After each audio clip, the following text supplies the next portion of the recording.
Acción, tu revista mensual de cine y series, con los mejores estrenos de cine, fichas y reportajes coleccionables, series de televisión y 4 pósters todos los meses.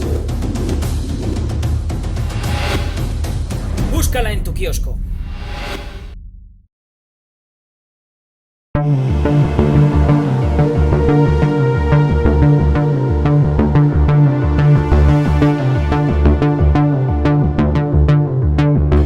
Muy buenas. Hola. Amigos y seguidores del canal de Acción Cine. Bueno, estamos aquí de nuevo, hemos venido, aquí estamos reunidos. Pero antes de empezar esta crítica, que es esperadilla, creo, vamos con los señalamientos iniciales. Recordaros que este es un vídeo de la revista Acción Cine, que como siempre os indicamos, tenéis por aquí abajo todos los links a todas nuestras redes sociales, todas las formas de contactar con nosotros, el canal de Telegram, el WhatsApp, Twitter, ahora X, Instagram, Facebook, TikTok, que también tenéis primeras reacciones, seguramente bastante antes que este vídeo vais a ver las primeras reacciones a la película. Tenéis la web accioncine.es, donde vais a tener las críticas de texto, y tenéis también noticias, artículos, entrevistas, de todo. Por supuesto, este es vuestro canal, que es vuestro hogar, y nunca se nos puede olvidar que esto es la revista Acción Cine y que hay una revista, formato físico, en papel, para que todos vayáis al kiosco a comprarla y a leerla y a disfrutarla, con 4 pósters, este mes con Cazafantasmas y Reina Roja protagonizándolos, pero con fichas, artículos, entrevistas, las críticas mensuales también, todo dentro de la revista. Así que esperamos que la disfrutéis y que luego nos contéis aquí abajo, le deis al like, que os suscribáis y nos contéis aquí abajo lo que pensáis. Dicho lo cual, cedo la palabra y el testigo a mi compañero Miguel Juan Payán, que creo que Dune parte 2 es con spoilers avisados al final, ¿vale? Creo que no le ha gustado. Mentira cochina, me ha gustado mucho. Nada. Me ha gustado más que la primera. Es mejor que la primera.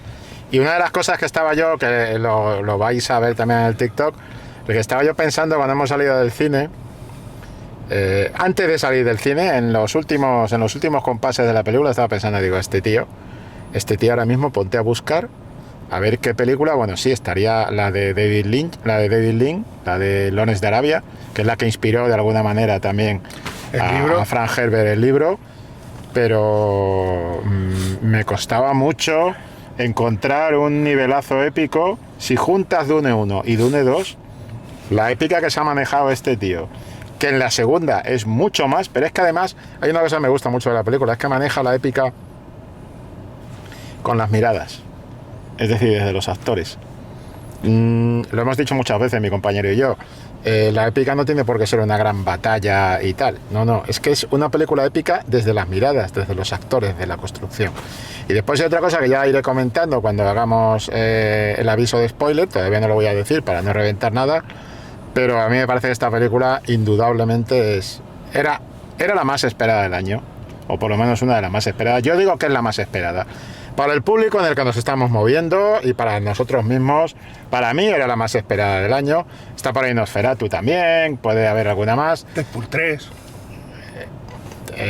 Ni de coña, Deadpool 3 no se pone por delante de esta. Es la más esperada del año, Dune, cuando queremos cine de calidad. Yo no digo que Deadpool 3 no vaya a tener calidad. Masacre 3, carajo, que lo estoy diciendo y estoy hasta el gorro, que ha sido Masacre toda la vida. Masacre y Lobezno, vamos a ver, por mucho Masacre, mucho Lobezno, yo me niego a ponerla como la más esperada del año delante de Dune 2. Y tú también. No me engañes, sí, pero hay que no seas trilero. Hay que tocar un poco. No seas trilero. La más esperada del año ahí un poquito era Dune 2 y sinceramente yo creo que cumple perfectamente las expectativas. Insisto, creo que es todavía mejor película que la primera, porque en la primera siempre tienes la presentación de personajes y demás.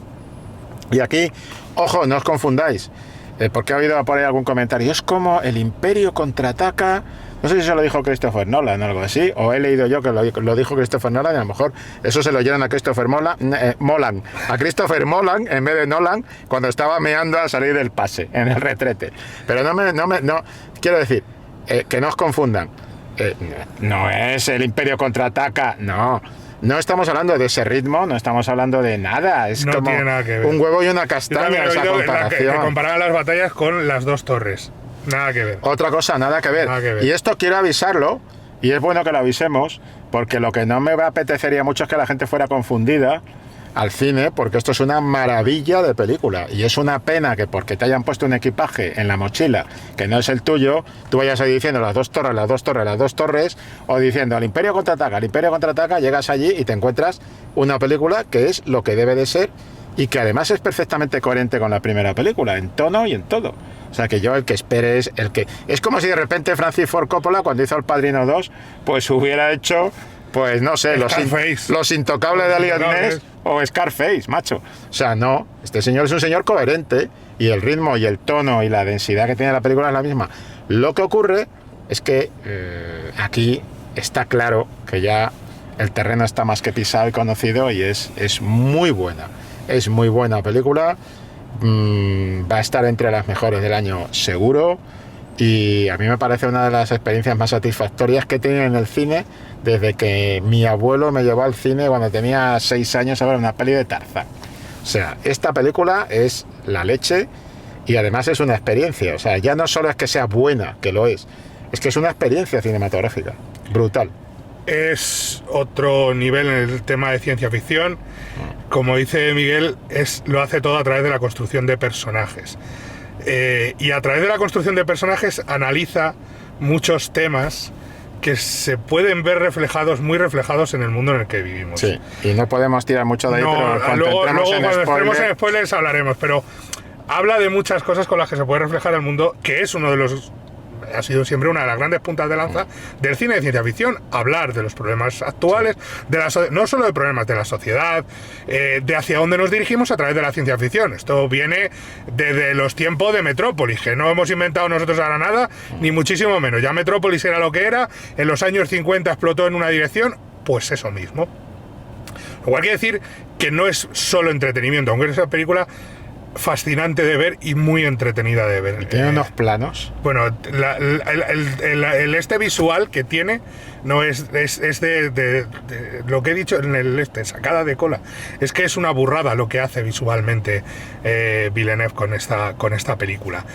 Y juega a transmitir a través de los actores y de sus reacciones.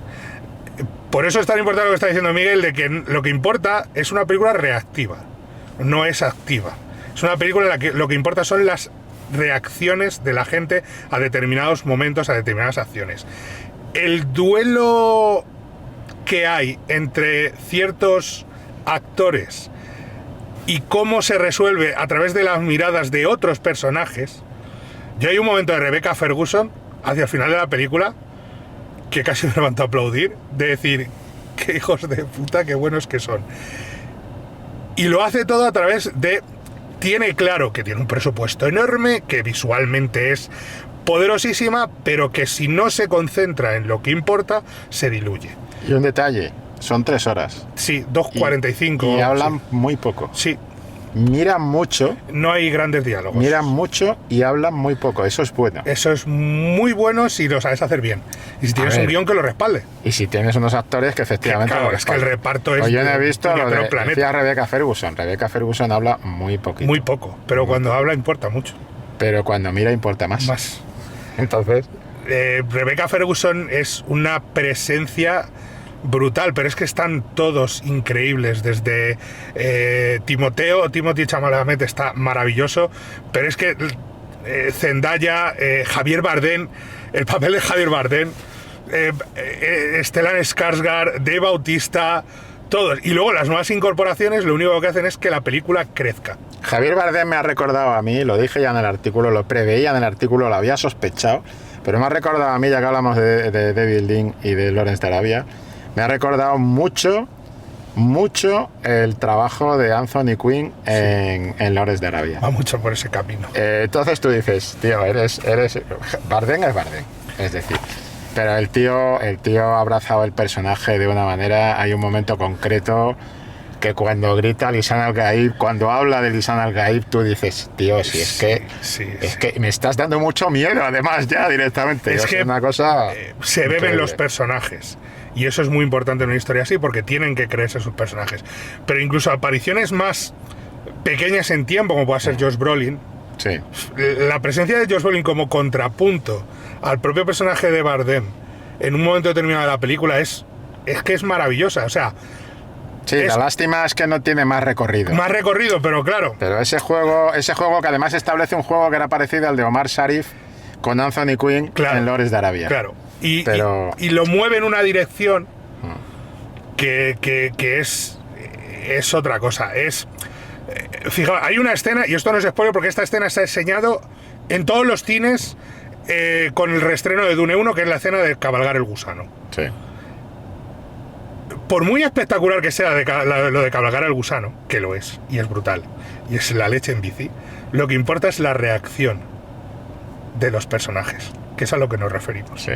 Por lo menos a lo que me refería, la reacción de ciertos personajes. Yo creo que además la película sale beneficiada en un campo interesante. Creo que la primera película, como tenía que presentar personajes, pues había más personajes con más diálogo, y al fin y al cabo era presentar un mundo nuevo. Entonces era, de alguna manera, en algunos puntos podía ser un poco más desorientadora. Muchos personajes, había que manejar el papel de Leto Atreides, había que manejar un montón de cosas, ¿no? Y aquí creo que sale la película beneficiada de que a lo mejor son los mismos por número, pero están articulados de una manera distinta. O sea, creo que es una película más concentrada, concentra el rayo más. Por ejemplo, el caso Bardem, en la primera película estaba, pero donde está, pero a 100%, es aquí como personaje, digo, como tiempo de presencia en los planos. Aquí Bardem, toda la primera parte es prácticamente suya. Zendaya, la propia Zendaya en la primera, vale, sí, estaba como narradora y demás, pero no estaba tan súper presente y tan súper protagonista como está en esta segunda película. Es decir, y después, cuando no podemos tardar mucho en entrar en spoilers. No, deberíamos entrar. ¿Quieres entrar ya? Sí, yo quiero entrar ya. Pues entremos, tema spoilers. Para empezar, hablamos antes de miradas, que si Rebecca Ferguson y tal, sí, pero estamos en territorio spoilers.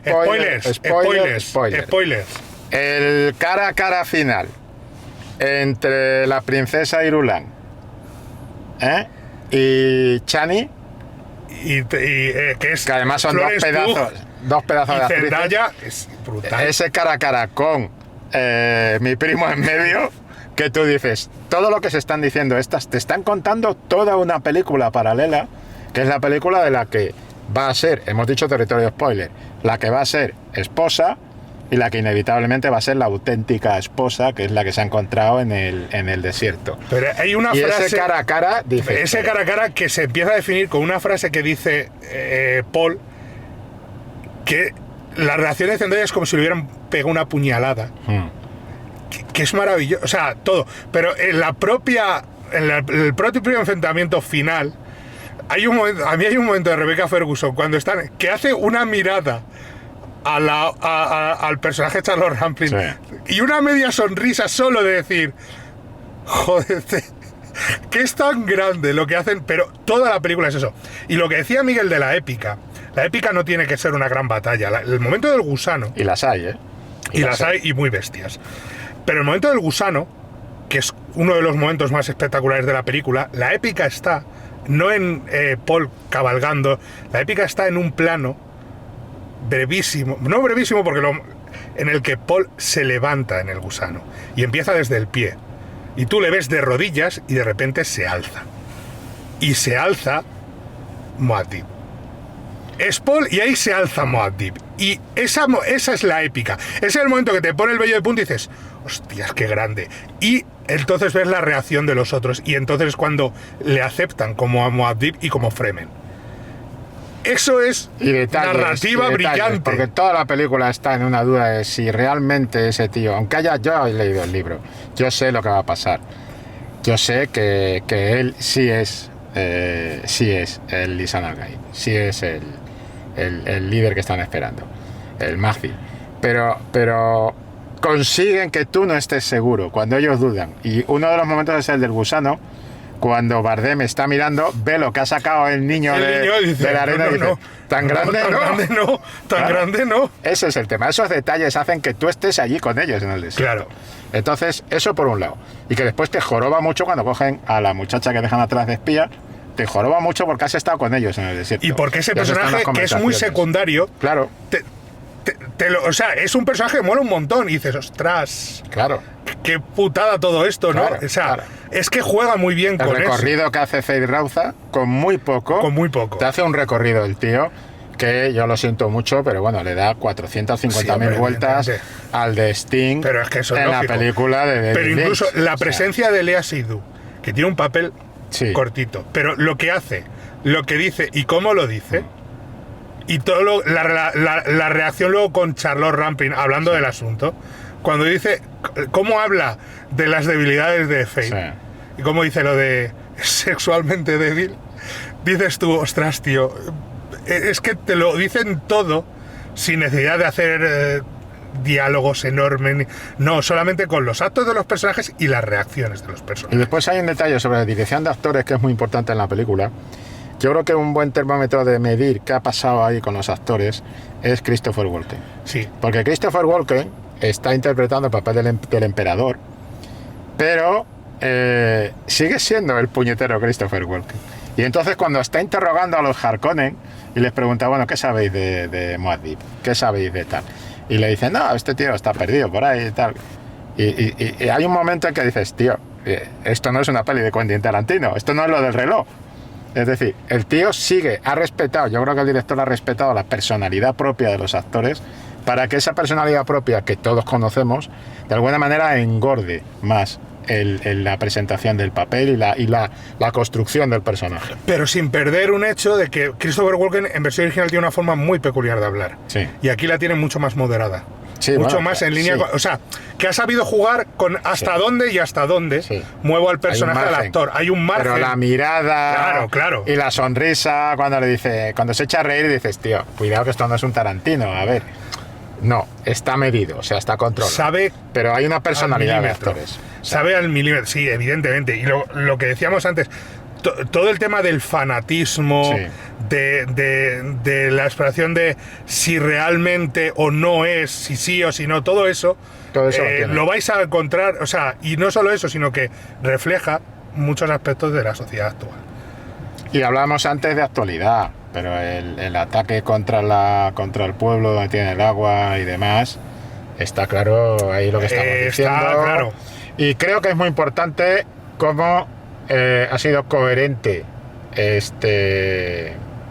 Villeneuve en mantener esa especie de protagonismo de punto de vista de la historia desde el punto de vista de Chani, desde el punto de vista de Zendaya. Y eso al final lo tienes. Al final es el punto de vista de Zendaya en vez del punto de vista de Paul Atreides. Y para explicarte quiénes son los Harkonnen, que hay una escena maravillosa en blanco y negro, es el triunfo de la voluntad.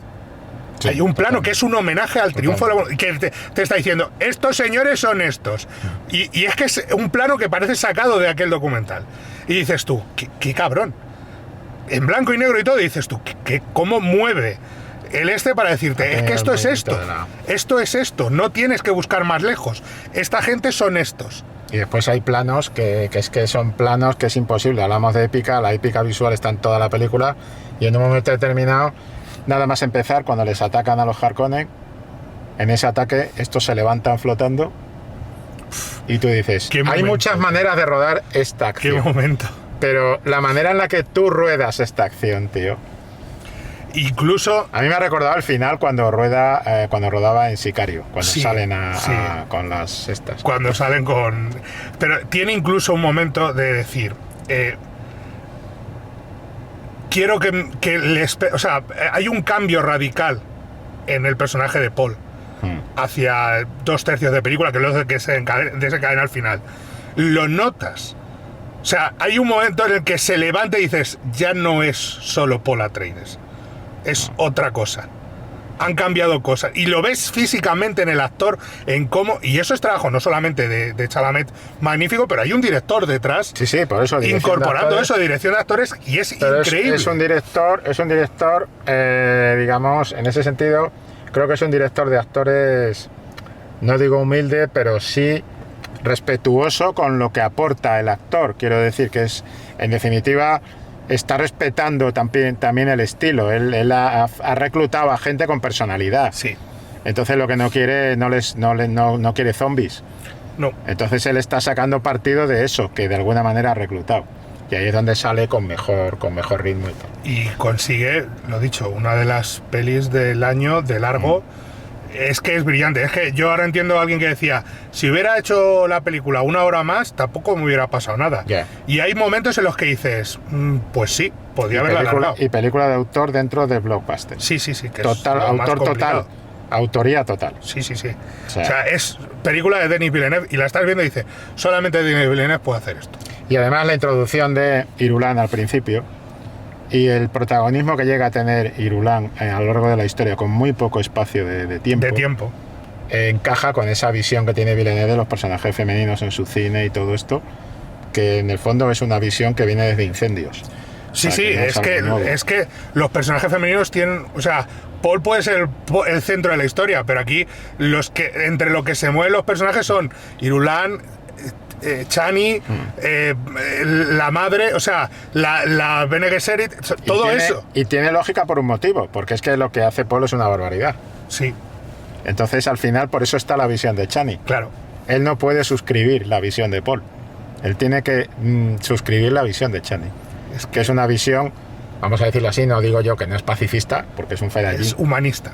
Pero es una visión que ella está en total desacuerdo con. Y por eso al final de la película, cuando empieza Dune 1, narra ella, y cuando acaba, esto, acaba ella. ¿Lo dejamos aquí? Lo dejamos aquí. Yo creo que no podemos decir tampoco mucho más. Es que nos ha volado la cabeza. Es que el mamón ha hecho una auténtica Voy a maravilla. cortar porque este señor tiene cosas que hacer. Que le deis al like, que suscribáis, que nos contéis lo que queréis por aquí abajo, que compréis la revista y que nos vemos en la próxima. Adiós. Acción, tu revista mensual de cine y series. Con los mejores estrenos de cine, fichas y reportajes coleccionables, series de televisión y 4 pósters todos los meses. Búscala en tu kiosco.